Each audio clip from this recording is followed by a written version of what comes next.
All right, excellent afternoon, viewers. Our stories are told differently and our narrative hits the world in a diverse way. Your ways in your own script and the way we write our script is what defines our individual distinctive narrative. Again, I say welcome to another interesting episode of Real Talk with Kike. My name remains Kike Lomatonda, and of course, I have with me the real talker of Marshall. How you doing? Kicks, baby. I was going to carry placards and say, we know go agree, yo, we know go agree. Why are you planning to have another house husband? I know. Seeing Uncle Pat. I know. Leave these generations for us. she was already. I saw you guys blowing each other kisses and hugs, and I was already feeling so jealous. Welcome to the show, sir, and our viewers. Welcome to the show. All right, we have. Please introduce yourself. Humble Patrick Doyle. Who is filling in for Lolo, and I must say many thanks for creating time to be here. My pleasure. I really appreciate that. Any day of the week. And I'm using this opportunity to say, Lolo, get well soon. But guys, I can hear Nigeria's voice around the corner. Let's get to hear one of the history or historical event that happened on the 23rd of November. Stay with us. We'll be right back. On this day in history, November 23rd, 2019, Colonel Ahmed Ali retired, the Comptroller General of Nigeria Customs Service, vowed to sack any officer who cannot live within his or her remuneration and involved in illicit ways to acquire wealth. Ali gave the warning then, while he decorated some newly promoted officers of the service in Abuja. The service then promoted 2,508 officers to various ranks and appointed 3 as members of its management. The custom boss warned that no officer in this service should live above his or her earnings if they desire to remain in service. According to the customs boss, every officer could survive within the remuneration package of the service if well managed. I will show the way out to any officer who thinks he cannot survive with his remuneration and involve in illicit ways to acquire wealth. Were there scapegoats or sacred cows after this announcement? All right, Marshall, exactly 2 years ago, Colonel Ahmed Ali, I think for me, I like the fact that he vowed to sack quite a number of staff, who are going to be doing a lot of ills when it comes to, all the back doors, crumbs and money. And I think that that's what most leaders need to do if we really need to hold ourselves accountable when it comes to power of character. But what's your take on it? Well, I have a personal reservation about the person, Hamid Ali. On a very plain slate. That action was noble, yes. I'd say so.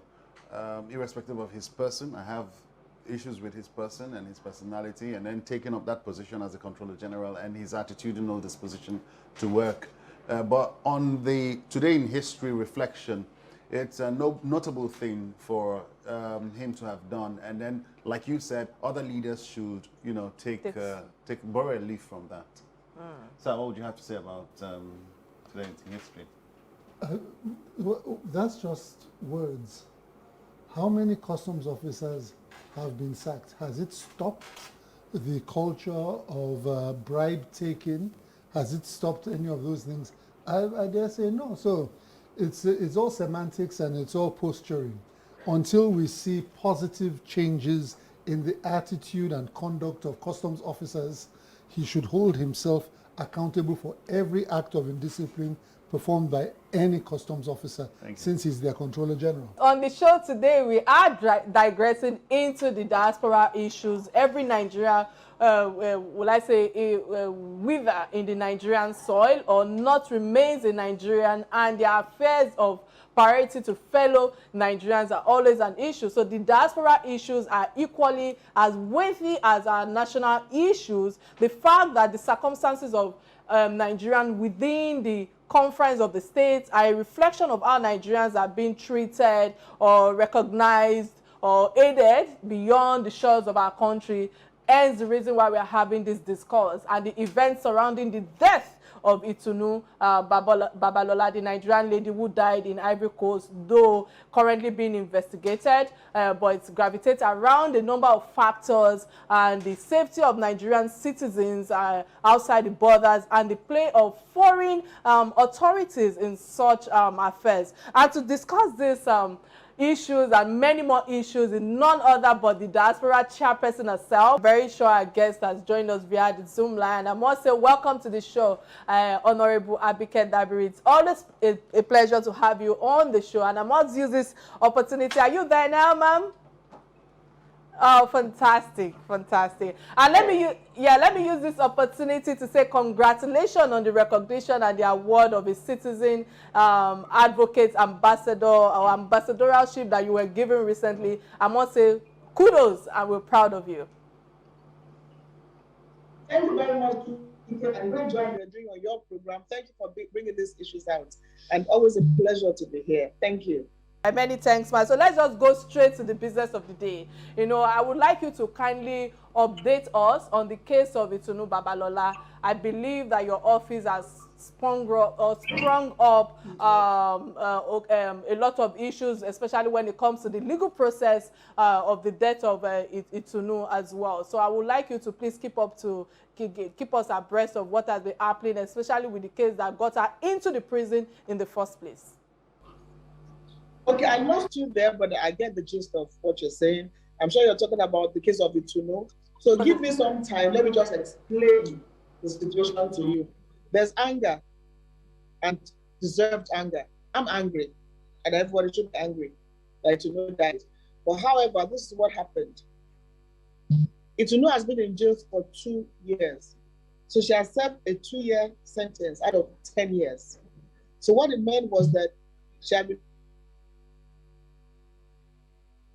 to jail. Now, when I think between March and May, this information came to the knowledge of the Diaspora Commission, as well as the Nigerian mission in Abidjan. I'm wondering whether I'm lost or I'm still there. Still live, though the network is a bit erratic, but you know. Okay. Yes. So, can I continue? Yes, please. Yes, please. Okay, so this March this year, the father contacted us that his daughter was in prison and he needed help. The mission was also told about it. So the Nigerian mission got the service of a lawyer. Because of the urgency, they immediately got funds together and said, listen, let's wait for protocol. Let's just get a lawyer, go see her in prison. So they went to see her in prison, which is quite far away from Abidjan, somewhere in the hinterland in Côte d'Ivoire. They saw her in prison with a lawyer and decided that, listen, this case definitely has a good ground for appeal. So they started working with the lawyer to appeal Itunnu's sentence. So we're saying Itunnu had been in jail for 2 years. So the first thing you do is, she was wrongly incarcerated. Let us appeal her case, which is what the embassy did. Now, in appealing the case, which started in May, by May, we're ready to appeal. But first thing is, transfer that case from where it was to Abidjan. Even Itunnu, I have a communication with me from prison, where she was requesting that she knows that the first thing is transfer this case to Abidjan, which was what the lawyer also recommended. Now, to transfer a case, especially somebody who's already in prison, will take years, ask any lawyer. But because of the involvement of Nigeria and the Nigerian ambassador, Ambassador Damo, it took about 6 months. So within that time, the case had been transferred from the hinterland to Abidjan. Everything had been sorted. It was now time for the appeal to begin. The appeal would not have taken time at all because in this case, Nigeria was the one appealing the judgment. Don't forget that the last 2 years when it was in prison, nobody knew about our deal. She didn't tell the mission. But the Diaspora Commission was not in existence, but the Nigerian mission in Côte d'Ivoire did not know. So those are the steps they took when they knew. Then on Thursday or Friday, they just called the lawyer who informed the mission that she was ill. Now they went again to see her in prison and paid for her medical fee to be taken to military hospital, Abidjan. And then she died on Sunday. So it's a very unfortunate incident. And right now, autopsy is being conducted on her body. And we expect that anytime from now, perhaps will be returned to Nigeria so that her family can, give her a burial. So I hope that explains the initial what happened. Some people said, why didn't you do diplomatic intervention? In this case, somebody has already been sent to jail. So I want you to understand it. And it means that a legal process went through, and then she was found guilty of an offense we believe she did not commit. And based on the Nigeria appeal, in fact, the diplomatic intervention was what led to a speedy, in case of Cote d'Ivoire, that's very speedy, 6 months to transfer a case and start the appeal of somebody who's already in prison. So, who had already spent 2 years in prison.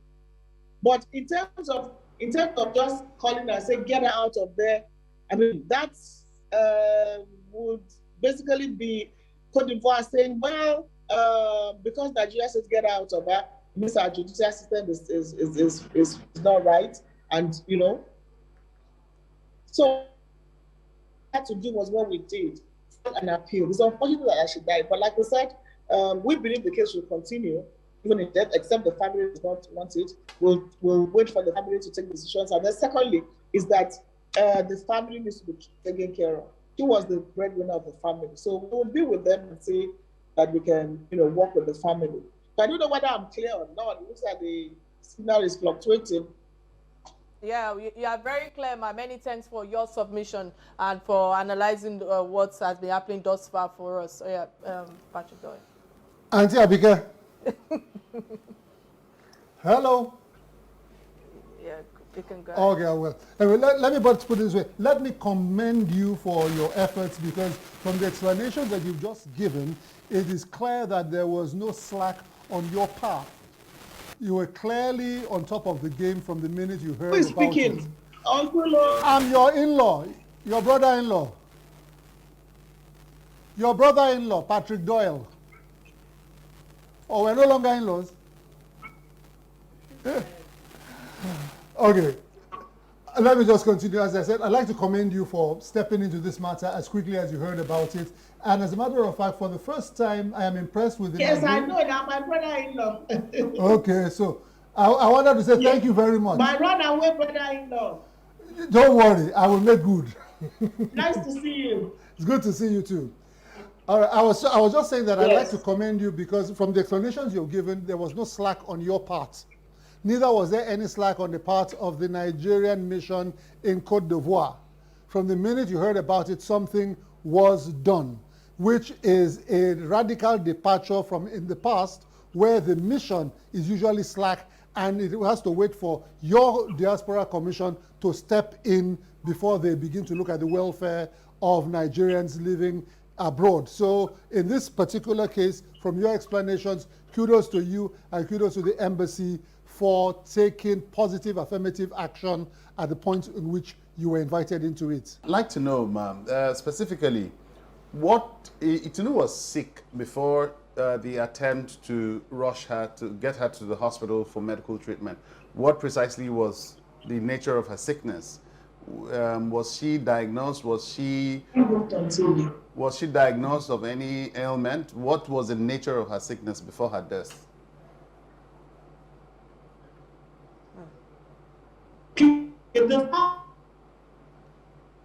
Well, they said she died of it, and that's why we're demanding an autopsy. What worries me is the fact that, this appeal was just to begin, and then she died. At the point the appeal, the ambassador paid thousands of dollars to the lawyer.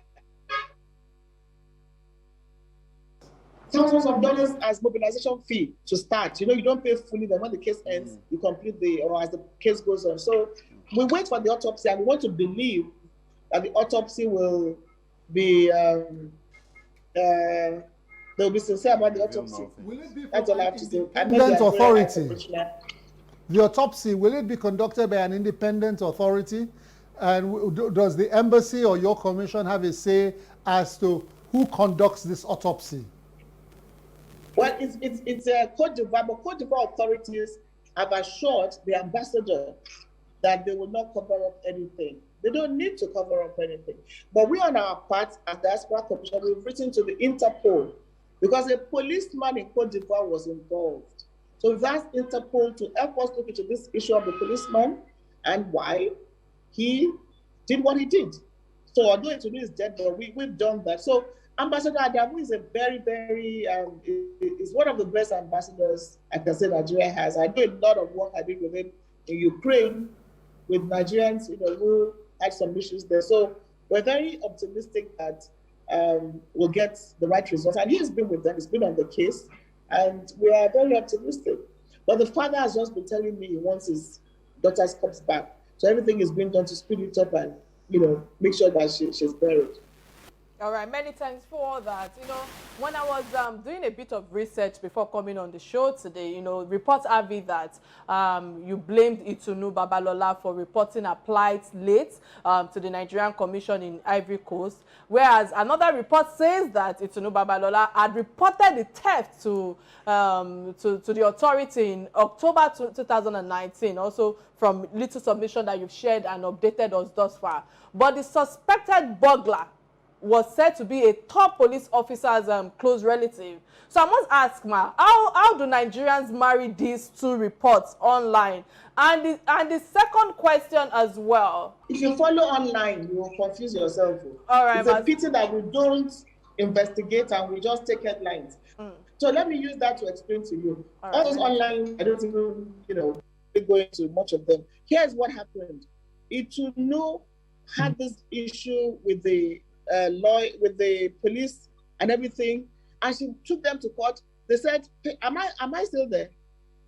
Loud and clear.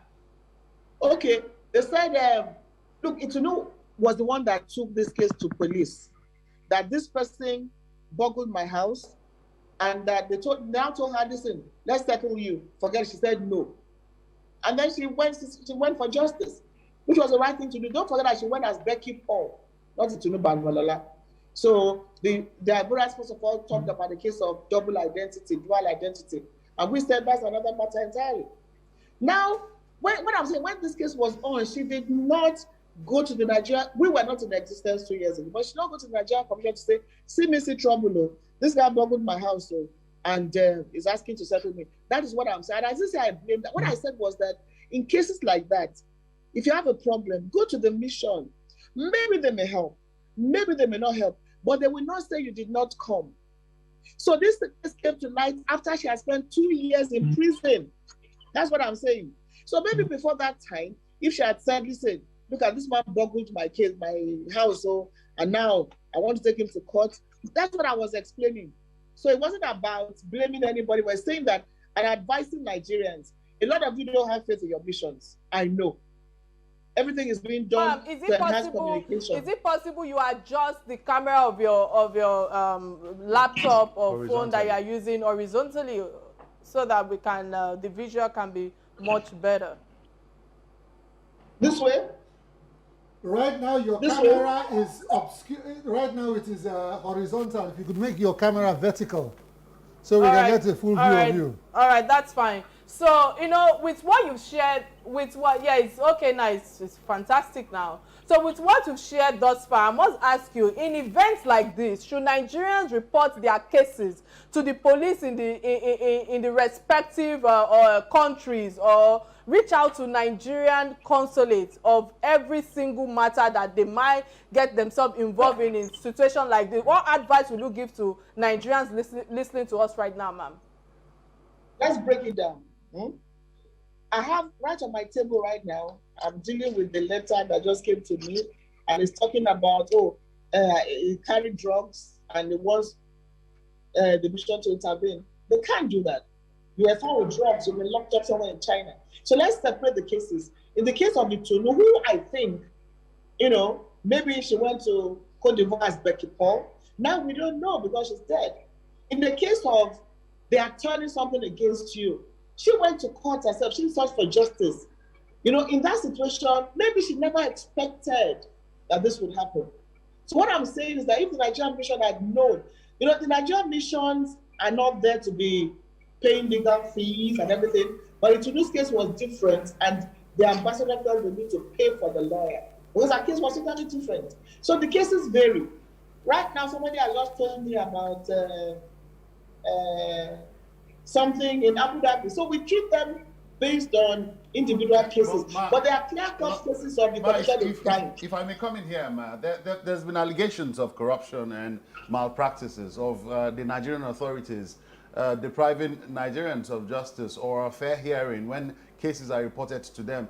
The cases of even bribery, and even in Itunnu's case, like, let's leave what's said online or what's the word on the street, but Itunnu's case has thrown more light to what used to be news. The fact that Nigerians in diaspora do not get fair hearing when they report matters like this to the councillors or the representative's office in the diaspora's office in these foreign countries. What's your take on that? I don't know. You say, that's why I look at, can you give me specific cases? Say that You see, we again. cannot generalize. Specific There are cases. cases on my table now. There's a procedure with it. We'll communicate with director consular, and then we work at them. But there's some cases that there's nothing you can do. But in this case, was something that there's something we could do. So what I'm saying, I cannot generalize. We know that there are some Nigerians in some prisons in West Africa that really shouldn't be there. Some are there because they overstayed their visas. Some are there because they couldn't pay for bail. I was in Republic of Benin prison. There's an 11-year-old boy. They said he raped a boy when he was 4 years old. But then the guy was in prison for 4 years without trial. So that means he committed the offense at 7 years. So you lock up a 7-year-old boy for raping a 4-year-old boy. What does it? So, if I could just jump in here, They kept them there. So I think it varies from individual cases. As the cases come, we work with the mission to see how we can intervene. But my advice is this: we can commit crime in another country and keep running to the mission to say, in India, I've said this story several times. Nigerians want to fight Indian police. They went on the streets, apart from driving away the consular officer, they went on the streets and said, I'm a vampire, I'm in Nigeria. What's the channel of communication? What's the mechanism? What's the mechanism you've put in place then to your ensure family that? now comes to me and says, Indian police is dealing with my child. So we need to separate these issues. What's the mechanism? The prison of justice were there for you. What is the mechanism you have put in place, your office has put in place to ensure that Nigerians in diaspora can easily reach you and get fair hearing and communication with your office? So maybe I should step in here. We try to be very digital.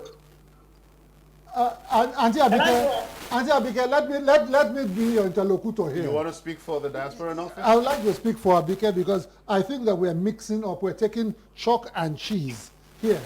The Diaspora Commission, if you're talking about people in the diaspora, first of all, understand that they are certainly a little bit more aware of their rights than most Nigerians here in Nigeria. The minute they are aware that there is a mitigating agency for them, they will use it. Leverage. And to the best of my knowledge, they use it because even their relations in Nigeria use it. The Diaspora Commission doesn't have a desk in every Nigerian mission. Am I right? They don't have a desk in every Nigerian mission. It is well, let me explain that to you. Diaspora Commission is one of the parastatals in the Ministry of Foreign Affairs. So we have desks here, even in Nigeria, 34 state focal post president, but Ministry of Foreign Affairs has created diaspora desk in most missions. So what you do is get in touch with the diaspora desk or the consular officer or the Nigerians in that country, go to the mission, ask for your consular officer who is usually the diaspora desk officer. And don't forget that Diaspora Commission is not the whole Ministry of Foreign Affairs. There are some things that are basic responsibility, but there are some things that is the ministry. Again, people confuse us as if BIDCOM is Ministry of Foreign Affairs. No, we're not. So I didn't quite get Mr. Patrick's job, but I think I need to put that in perspective. So in other words, they cannot be involved in every single case. And in fact, our job basically is to enhance, ensure that Nigerians abroad are part of the progress and policy of their government. What can they contribute? You can't be developing what develops are not developed yours. But if there's a problem, we are there to intervene, working with the missions abroad. So I hope that explains a bit of the rules and functions of the Diaspora Commission. For instance, trafficking. All right, a lot of people run to us for trafficking. All right, we work with NAPTIP. All right, many thanks for that. I'm glad that you mentioned earlier the Minister of Foreign Affairs, because I know that recently the reps summoned the Minister of Foreign Affairs, Mr. Godfrey Oyema, on the maltreatment of Nigerians in diaspora. And I think that this is an area that needs more focus, if you ask me. So can we see that, or can I say that our Nigerian consulates are not fulfilling their mandate, or there are some pitfalls with our foreign relations in other countries where these things are happening? Because I can see how frequent it has been, and one of it is UAE, for example. What's your take on this, ma'am? Unfortunately, you are being unfair to me because I'm not the minister and I cannot answer for the minister. And I also, the missions are responsible to the minister. But all I know is that a lot of missions are doing their best. But there are times there are breakdown in communication. Let's take UAE, for instance. Yes. All you hear in UAE is 500 Nigerians, 500 Nigerians. There are 60,000 Nigerians in the UAE that are working legally and have their documentation. About 500 were affected by the new UAE policy of, not renew work visas. Now, here's what happened. UAE closed its job portal to everybody because they are working on their 50-year development plan. So they've opened the job portal now, so you can apply, but only for jobs that they say they're available. So if you apply for a job that's not available, they won't give you. That is the case of the UAE. All right, Then in the case of the UAE, we know that there were cases where Nigerians took cultists into UAE. But that should not affect the good Nigerians that are working hard in the UAE. So I hope that clarifies that too. Yeah, so there are two different things. That clarifies that. And I'm glad that you mentioned the job, because I know that Foresight tells us that currently there's a brain drain in Nigeria. And I'm wondering what our approach should be with either policies or initiative that will enable these Nigerians to be willing to impact their own country. So I must ask you, ma, what do you have to say in terms of initiative that your office is, embarking on for the remedy of the brain drain that we are currently facing in Nigeria? Well, I know government has to play its role, which is creating an enabling environment for jobs to thrive. Government will not, create jobs, but they will make it possible for jobs to thrive. And I believe this administration is doing all it can in that regard. And one of it is massive infrastructural development. Power is key to job creation. And we're even telling Nigerians abroad that when they set up their businesses here, they also have a job creation. And that's why we had our diaspora investment story. And I'm telling you, the Nigerians are coming home to create jobs for people and also transferring their skills, particularly in ICT, medical, and education areas. So that is there. But I'll tell you something, and this is critical. You are leaving Nigeria because you don't have a job. But you're going to a place where you still don't have a job. And then you are so dehumanized that you return back home. President Buhari brought back over 10,000 Nigerians stranded in Libya. Mr. President set up a team led by the Minister of Foreign Affairs. We went inside Libya detention centers and we brought back massively over 10,000. Can you believe that they're still going? And they're still begging, come and take us away. So what we do now is work with the International Organization for Migration, which they just brought back about 95. So you're seeking for hope in total hopelessness. So what we need to do is encourage Nigerians. A lady came from Lebanon. She said to me, Auntie, I would rather be selling Google rather than breathe and go through what I've gone through. Number one is awareness, and you have a role to play. If they know what they're going to see, they will not go. So if you're going abroad, let it be legal. Let it be that you got a legal job. So on our part here, we're talking to the Minister of Labor, Foreign Affairs, Humanitarian. There has to be training. There has to be show them the opportunities. What are you going to meet when you go there? And there's a program with the IOM called the Match Program, where we're going to be making available job opportunities for people abroad that you can apply. So really the key thing is if you are going irregularly, you're going to get into trouble. You will get into trouble. It's worse today than it was ever before. Right. And unfortunately, most of these people now is the Southwest. Most of the data is showing Oyo, Osun, Ondo, Ogun as the biggest victims of trafficking going abroad. They are victims of trafficking. And it's very unfortunate. All right, many thanks for that. In our second segment, we will be discussing about the diaspora issue, cutting across citizenship, recognition, investment, human resources development, And I think, let me infuse 2023 voting system for Nigerians abroad. I think I would like to ask her that. It's very important for me to ask that. But again, let me open our phone lines. Remember, you can be part of this conversation by calling our studio number 080-988-77400. Is showing on your screen right now. And of course, we are streaming live on Silverbird platform on YouTube, and of course on Real Talk with Kike YouTube, and of course on Facebook as well. And again, many thanks for before hanging in there, ma'am. And I must say that I'm so proud of all your submission thus far. But you know, like I was saying earlier, are you there, ma'am? I am. All right. So talking about the foreign investment, I know 5,000 Nigerians living abroad are expected to participate in the 2021 Nigerian Diaspora Investment Summit. I think that's the NDIS. And given the $2 billion remnants reached in 2018, according to you, I must ask you, what is the magnitude of the FDI we are looking forward to from the summit, and what are the plans for this investment going forward? Well, the investment summit held, it was very successful. We had Nigerians from all over the world, even from places you don't expect: Colombia, Turkey, of course, China. We've had from Vietnam, from US, Germany, Canada, who came home to be part of the summit. And we had pictures where, you know, that was the highlight of the thing, the future investment. And already we've had people showing interest in a lot of investments from the diaspora. So I'm very proud of all together. All right. So the diaspora investment study is about encouraging Nigerians. Look, if other people are doing it, why aren't you doing it? And for the diaspora investment study, it's an emotional thing for me to say, okay, I'm investing in my country. Okay. If other people are taking the risk, why not you? Because this is home. And we're glad that that message is sinking in.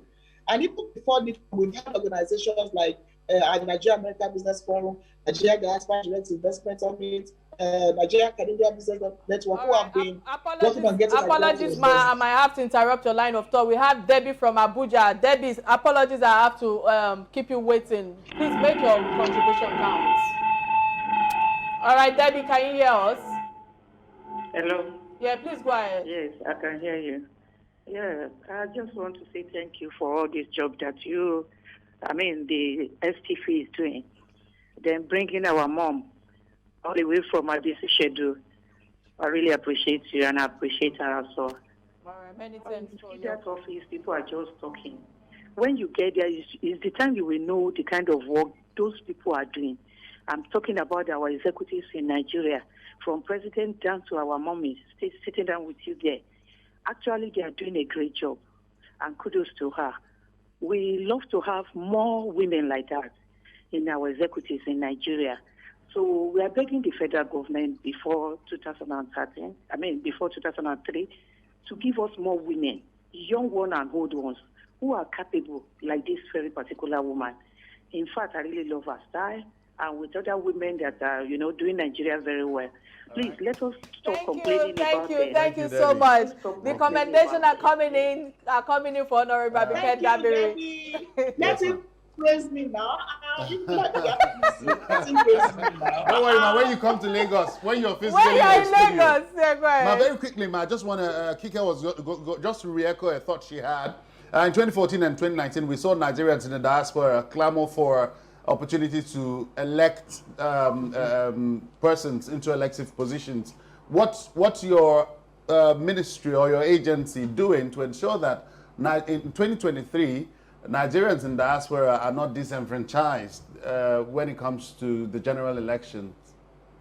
Well, it was part of the constitutional amendment in this 9th Assembly, and we even had a team of diasporas, the Nigeria Diaspora Voting Council, that actually went around and mobilized. So they were part of the public hearings, and not too good news coming out of the National Assembly, because they still feel that, well, we still have some T's and I's to cross, but I'm still optimistic that just may work. So the House has not taken their decision. The Senate has stepped it down. They wanted more information, which INEC and the Commission gave to them. And the key question was, okay, did I just diaspora vote? Well, our constitution say you must call 12 to 30 from 36 states and FCT. And we said everybody in the diaspora has a state. So if Mr. Patrick George goes to vote in America, his vote is going to Delta State. Or no, sorry, or is it Cross River State? You have two states. I am a so it goes Shekiri to your prince. state of origin. Shekiri Prince. So we've answered that question, but the parliament is still like, I wish they sure. I think realistically that we're not next week. Senator Magegi has been very, very supportive, and he believes in diaspora voting, but he can't do it alone. So we hope that we succeed. And what I'm telling them that even if it's not 2023, you don't amend laws every time. Just amend the law to make it possible for diaspora to vote when INEC feels the infrastructure is ready. And I think that's what we're asking for. It's not the National Assembly that conducts elections by INEC. And INEC will tell us that we can do it this time, we can do it in this area, or we can do it in that area. And that's the opinion make it to National Assembly. So hopefully we succeed. Honorable Abike, this is the question I have for you. We're talking about, the word used is FDI, foreign direct investments. But in this case, we're talking about Nigerians in the diaspora coming to invest locally. Is there going to be a policy that will restrain their ability to repatriate profits from these investments because they are Nigerians? Is there, what's the policy for the repatriation of profits from these businesses if they were, for want of a better word, founded by Nigerians in the diaspora? Patrick, I lost you there. I'm sorry. Can you repeat I'm talking the about repatriation of profits from investments, repatriation of profits. Will businesses that were founded by Nigerians in the diaspora be regarded as foreign businesses and receive the same type of treatment in the repatriation of their proceeds? Oh yeah, we're even saying that we should be talking about diaspora direct investment. Every time we say foreign direct investment, we have diasporas that can, invest fully in their country. So we're even saying that we get to show diaspora direct investment, and that's where we're going. So yes, you are an investor. We're even saying that the diaspora who has come home despite all odds to do these things needs some little incentives. And we're talking to FIRS in that regard, because see what the CBN did in terms of remittances, encouraging them to have more formal means of. I think we even do better by moving towards the diaspora direct investment. Now, NIPC says, well, it's difficult for them to break it down now, but we say we'll work with them. So we cannot know diasporas that come home to do their businesses. There's a guy who started with us, who was with us at our summit last time, Olesen or so. He's big in agriculture now. Just by attending the summit last year, he got pitched, he got his investments, and he's huge in agriculture. So we keep working at it. It's going to take long, big steps, but we've started the progress. And what we're saying is, no matter how small, you can create it. There's a guy from Canada who has a laundry business in Nigeria. He started by employing 26 people. Now he's employing 77 people. So little drops of water make the mighty ocean. Many thanks for that, and I must say that it has been an interesting time with you on Real Talk with Kike today, and I'm really, really honored for you granting this invitation. I think before we let you go, I would appreciate if you can be part of our discussion when it comes to trending stories. Trending stories, what affect us all, that bind us together as families, as one in Nigeria. And the first trending story that caught our attention is that of the Lagos State government that relocated the family of Olajumoke, who died during NSAS, and got her two-bedroom apartment with 1 million naira. Marshall, in 1 minute, what's your take on this trending story? Notable, but quite a number of persons have come out to say, look, they expected more from the Lagos State government. We are more reactional than precautionary. We don't put precautions in place. And just like the NSAS report is out right now, several recommendations have come on that piece. And what we see the government doing currently, yes, the Lagos State government has said a white paper is expected in about 7 days' time, because it's been 7 days since he said the white paper will be out for 2 weeks. And but what we've seen so far, the body language is such that they might not take seriously the recommendations in that report. All right, many thanks for your submission. I think for me, firstly, I applaud state government for empathy and the kind of donation given to the mother of the deceased.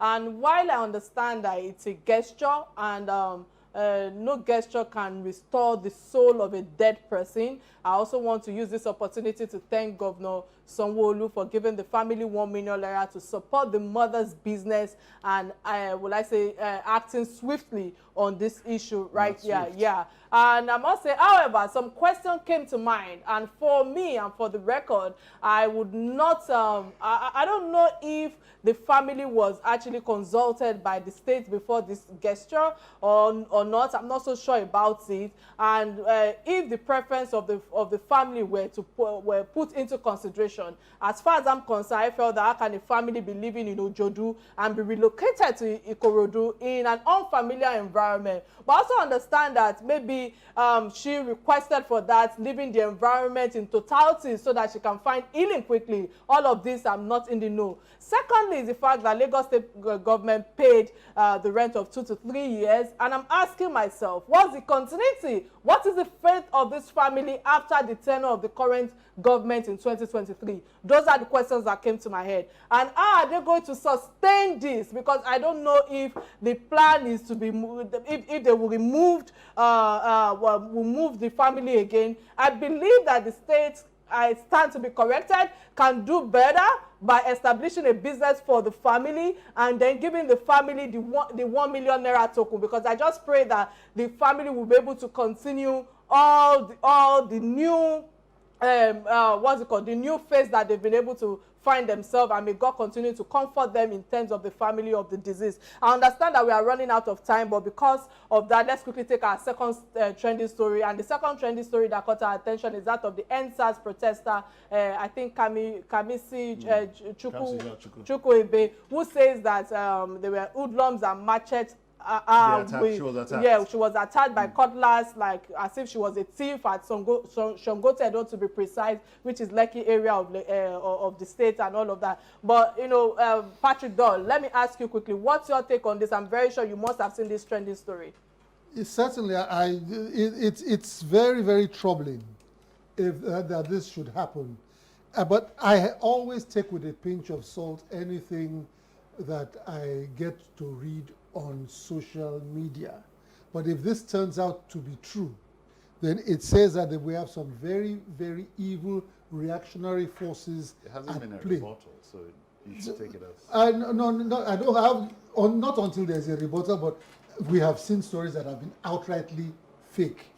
This doesn't appear to be one of those. So I must put the caveat, if it turns out to be true, then it will show that we have some very, very evil reactionary forces at play within the Nigerian polity. And they should be ashamed of themselves to be victimizing a victim again. All right. It just goes to show that they are callous and they have no regard for human dignity. All right, many thanks for that. I think quickly for me, I feel that DJ Switch running for her life, and people are saying that no, she shouldn't be doing that. This has actually showed why she should be running for her life. Can we see the reason now why the girl is in hiding? I don't understand what will make of it killing, having a killing affair, so to speak. Why have we people resorted to this? I just feel that why can't we allow people to say their truth? God is in, as far as I'm concerned, God is in capacity, of our lives, and we can do anything as He wishes. So if you feel that you want to take the life of somebody that you've not created, why are these people after people's lives? Those are the things that I'm thinking about. And the street is saying that, again, I stand to be corrected. When this story came out, I like to pick people's brain around me, and they're saying, Kike, the same people that they are using is the same hoodlums that they use during election and the likes, and they know that all of these thugs, or so-called, so to speak, thugs, are the people that they use during election and the likes. So I pray that, things don't get out of hand, and we all find healing quickly, because this woman in person, I know that she's living out of fear right now. So I'm asking myself, this story that is trending right now, how many of other people are actually in the state of this woman that cannot even come out and say something? And I want us to know that she would have died. And if she had died, what would have been the story? And how many people will be targeted right now? Because I understand that there are other people who have helped Even one way or the other. Advocate of Nigeria, Ebu Adeborowa. So, you know, it's just disturbing. And I'm wondering, to protect its people, will people actually trust their lives in the hands of the government? Because the person who we are talking about right now is, I'm sure she's still in the hospital, or she's in the ID. Maybe she has been removed from the hospital to go and hide somewhere. Can you just imagine what people are going through, what other people are going through that is not even in the on this platform or in the corridor of social media? And it's just so unfortunate. I hoped that after the NSAS report had been submitted to Governor Sanwo-Olu, that all of us will retrace our steps and show empathy, show sympathy to people, especially those who are affected. But I can see that people are not even afraid to come out to even to actually take action to macet somebody in cutlass. It's just so unfortunate. Sometimes I wonder, seriously, why am I Nigerian? I really don't understand, because in this country, most people will tell you that it's because you know people. And it shouldn't be like that. We are all Nigerians, and we should live in peace. I think on this note, this is where we've come to the end of another episode of Real Talk with Kike. And indeed, we had an awesome show today, and courtesy our resourceful guest, Chairman Nidcom. Many thanks again for creating time to honor my invite. And of course, to my Real Talkers, let me start from Masha. Many thanks, of course, for keeping it real. And we had Patrick Doyle. Thank you so much for filling in for Lolo. I feel honored to be seated next to you, because you are one of the few veterans in the industry that we've always looked up to. Many thanks again for being here. On that note, my name remains Kike Lomatondao, and I say bye now.